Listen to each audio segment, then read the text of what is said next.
अथ देव्या कवचम। देवी का ये कवच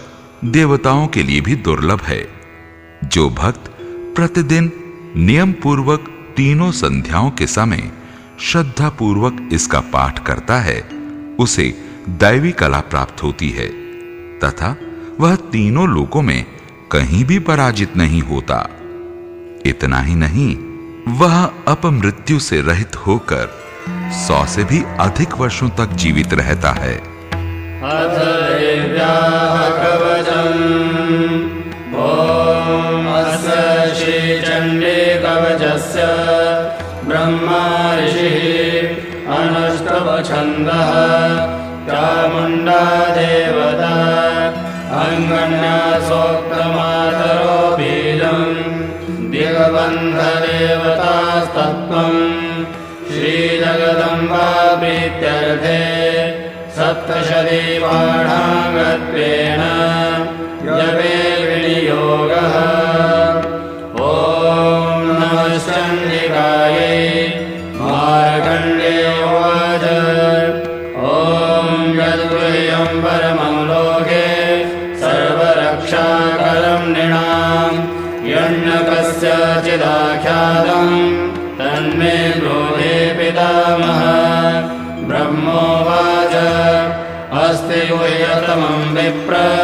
सर्वभूतोपकारकं देव्यास्तु कवचं पुण्यं तच्छृणुष्व महामुने। प्रथमं शैलपुत्रे च द्वितीयं ब्रह्मचारिणी तृतीयं चन्द्रखण्डेति कूष्माण्डेति चतुर्थकम् पंचमं स्कन्धमादेति षष्ठं कात्यायनीति च सप्तमं कालरात्रीति महागौरीति चाष्टमम् नवमं सिद्धिदात्री च नवदुर्गाः प्रकीर्तिताः। उत्तान्येतानि नामानि ब्रह्मणैव महात्मना अग्निना दह्यमानस्तु शत्रुमध्ये गतोरणे विषमे दुर्गमे चैव भयार्ताः शरणं गताः। न तेषां जायते किञ्चित् अशुभं रणसङ्कटे नापदं तस्य पश्यामि शोकदुःखभयं नहि। येस्तु भक्त्या स्मिता नूनं तेषां वृद्धिः प्रजायते। ये त्वां स्मरन्ति देवेशि रक्षसे तान्न संशयः। प्रेतसंस्था चामुण्डा वाराही महिषासना ऐन्द्रियगजसमारूढा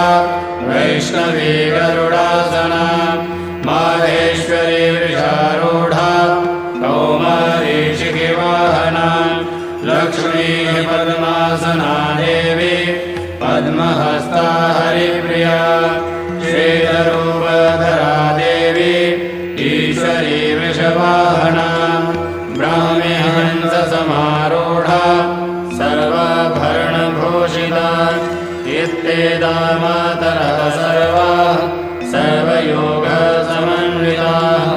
नानाभरणशोभाढ्या नानारत्नोपशोभिताः दृश्यन्ते रथमारूढा देव्यः क्रोधसमाकुलाः शङ्खं चक्रं गदां शक्तिं हलं च मुसलायुधं खेटकं तोमरं चैव परशुं पाशमेव च कुन्दायुधं त्रिशूलं च शारङ्गमायुधमुत्तमं दैत्यानां देहनाशाय भक्तानामभयाय च धारयन्त्यायुधानीतं देवानां च हिताय वै। नमस्तेऽस्तु महारौद्रे महाघोरपराक्रमे महाबले महोत्साहे महाभयविनाशिने त्राहि मां देवि दुष्प्रेक्षे शत्रूणां भयवर्धिने। प्राच्यं रक्षतु मामेन्द्री आग्नेयामग्निदेवता दक्षिणेऽवतु वाराहि नैऋत्यां खड्गधारिणी प्रतीच्यां वारुणी रक्षेत् वायव्यां मृगवाहिनी उदीच्य प्रतीच्यां पातु कौमारी ऐशान्यां शूलधारिणी पूर्वं ब्रह्माणि मे रक्षेत् अधस्ताद्वैष्णवी तथा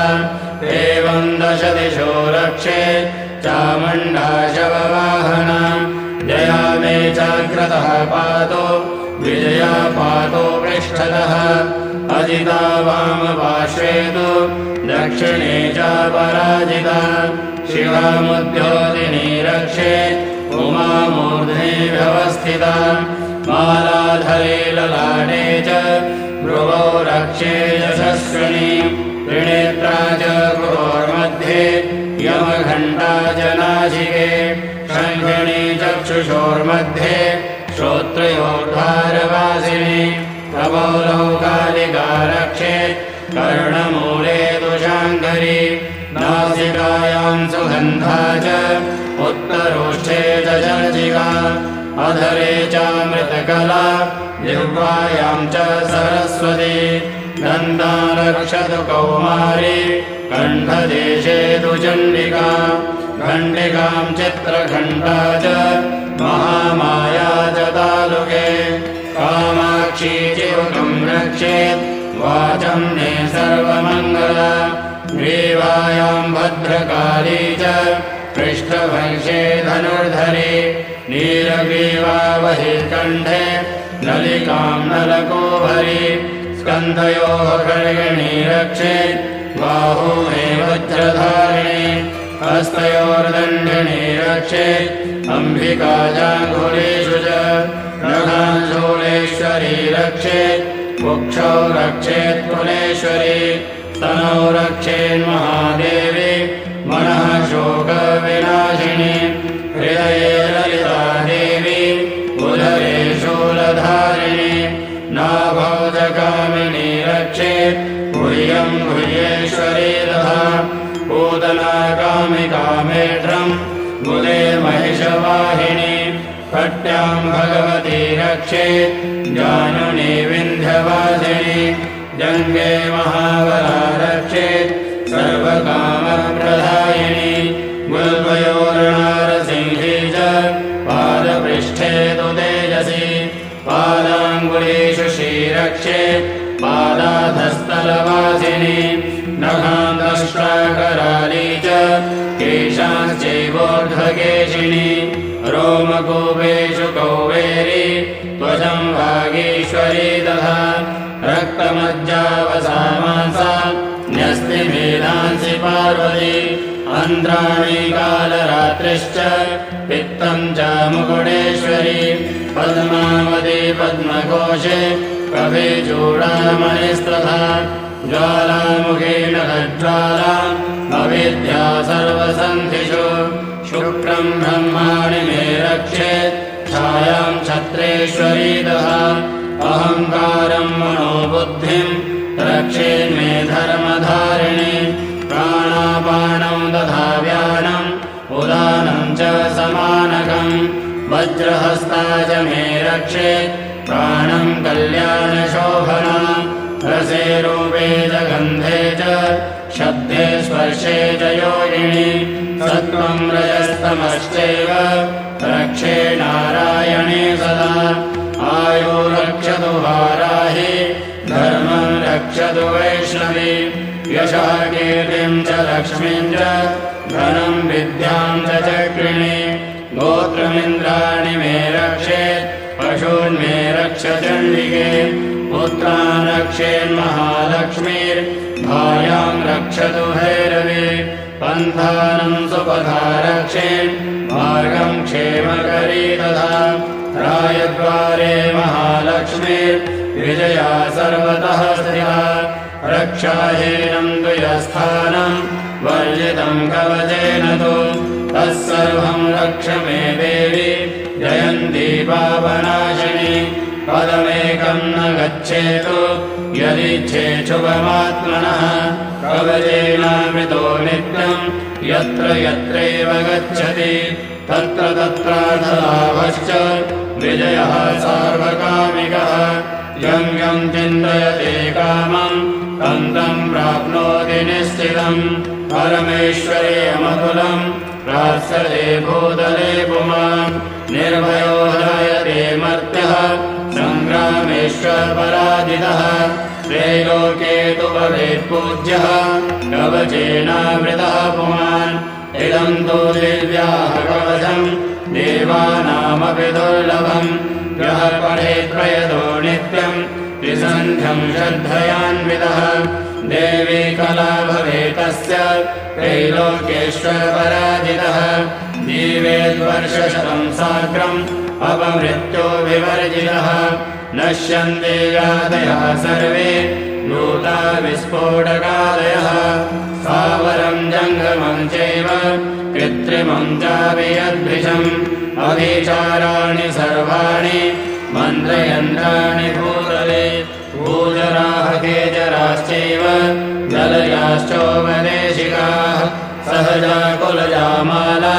डाकिनी शाकिनी तथा अन्तरिक्षचराघोरा डाकिन्यश्च महाबलाः ग्रहभूतपिशाचाश्च यक्षगन्धर्वराक्षसाः ब्रह्मराक्षसवेतालाः कूष्माण्डाभैरवादयः नश्यन्ते दर्शनाथस्य कवचे हृदि संस्थिते मानो नतिर्भवेद्राज्ञस्तेजो वृद्धिकरं वरम् यशसा वर्धते सोऽपि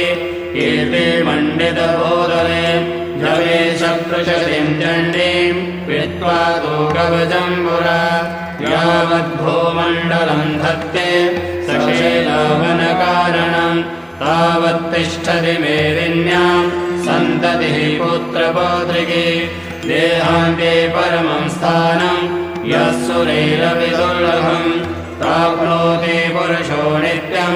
महामाया प्रसादतः लभते परमं रूपं